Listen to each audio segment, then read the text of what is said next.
Ma'am, किस तरह का प्रोग्राम रखा गया था, क्या है मामला? जी देखिए, ये कार्यक्रम तो नहीं है। कार्यक्रम तो अगर सही मायने में देखा जाए तो प्राइम मिनिस्टर मोदी जी की देन है। बहुत दुखद है कि डीमोनेटाइजेशन जिस तरीके से वो लेकर के आए हैं, तो आज के हालात के बाद और आज 8 तारीख से लेकर के आज की तारीख तक जो स्थिति इस देश में बन रही है, जो 80% जनता आज परेशान है, मैं मजबूर हूँ उनकी आवाज उठाने के लिए, क्योंकि कांग्रेस के नाम पर आवाज उठ रही है विपक्षी या विरोधी होने के नाते, केजरीवाल जी उठा रहे हैं पार्टी होने के नाते, मगर इन मजबूरों की कौन सुने।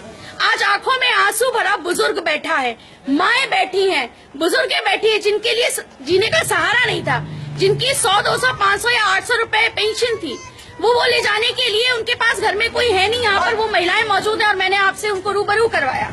उनकी आवाज कौन उठाएगा, उनके लिए कौन लेके आएगा? मोदी जी आज इतने स्वार्थी क्यों हो गए? आज हिंदुत्व भूल गए। आज गौरक्षकों को उन्होंने फर्जी करार दे दिया 80% अकॉर्डिंग टू हिम। हिंदुओं की जब शादियां शुरू हुई उससे जस्ट पहले आपने डिमोनेटाइजेशन को आप लेकर के आ गए।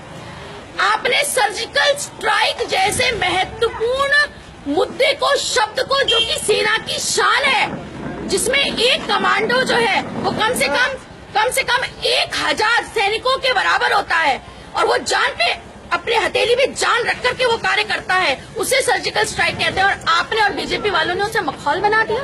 आपने सर्जिकल स्ट्राइक को एक इतना मखौल बना दिया। क्या नोटबंदी में मोदी जी ने कौन सी हथेली पर जान रख के ये कार्य किया? मुझे समझ नहीं आ रहा। मुझे वो एक्सप्लेन करें कि उनका कौन सा जान हथेली पर रखे और उसको सर्जिकल स्ट्राइक मखौल हो गया। आज इस देश की आम अनपढ़ आदमी तक कह रहा है सर्जिकल स्ट्राइक कर दूंगा। अब तो सर्जिकल स्ट्राइक होगी। घर में लोग अट्टहास कर रहे हैं, क्या ये उचित है? ये तो सेना का अट्टहास है, सेना पर प्रहार है, उसकी अस्मिता पर एक बहुत बड़ा मजाक है। उससे भी बड़ी बात अब आती है, इन मजदूरों की कौन सुनेगा? तो आज तो हम कहने पर मजबूर हैं कि डीमोनेटाइजेशन तो मोदी जी लाए और हम लेके आएंगे डीमोनेटाइजेशन। अब समझ में आ गया कि एक मुखौटा था वास्तव में, जो हिंदुत्व के नाम पे हमारे सर पर बैठ गया और राज करने लगा, लेकिन वो अयोग्य प्रशासक सिद्ध हुआ। आज आप संभाल नहीं पा रहे सिचुएशन को।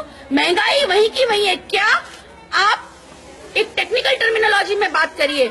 मैं प्रोफेसर हूँ मैथमेटिक्स की, थोड़ा बहुत अर्थशास्त्र का ज्ञान मैं भी रखती हूँ। आप लोग बताइए आज रुपए की स्थिति क्या हो गई, और क्या ये रुपए संभलने में आपको लगता है कि कम से कम 20 साल नहीं लगेंगे? आप जिस देश को डेवलपिंग से डेवलप्ड की बात करते थे, आपने उसे 20 साल पीछे खदेड़ दिया।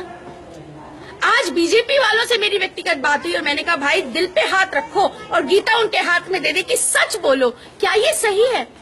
क्या ये सही है? आपने विमुद्रीकरण नहीं किया, आपने रिप्लेसमेंट किया। आप टर्मिनोलॉजी यूज गलत कर रहे हैं। It is not demonetisation, it is the replacement of simple currency and that too with the guts of मोनोपोलिज्म।